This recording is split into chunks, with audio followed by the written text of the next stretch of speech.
వాట్సాప్లో మరో కొత్త బగ్. పొరపాటున ఒకరికి పంపాల్సిన మెసేజ్ని మరొకరికి పంపినట్లయితే 7 నిమిషాల్లో అవతలి వారు మనం పంపించిన మెసేజ్ని చదివి ఉండకపోతే దాన్ని డిలీట్ చేసుకునే విధంగా వాట్సాప్లో గత ఏడాది కొత్త సదుపాయం తీసుకురాబడిన విషయం తెలిసిందే.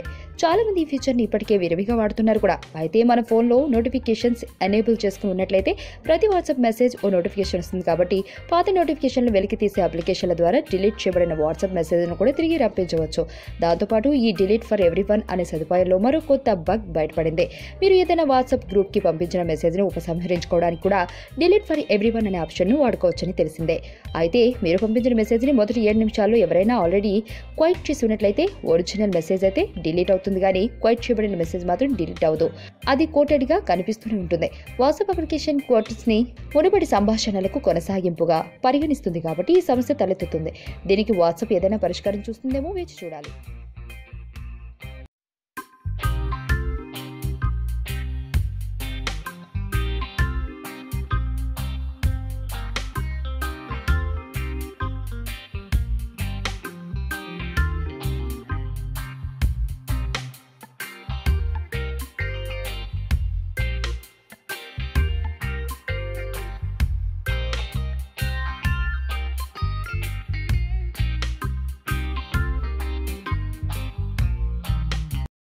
ఈ వీడియో మీకు నచ్చినట్లయితే లైక్ చేయండి, షేర్ చేయండి. మరిన్ని అప్డేట్స్ కోసం మా ఛానల్ ని సబ్స్క్రైబ్ చేయండి.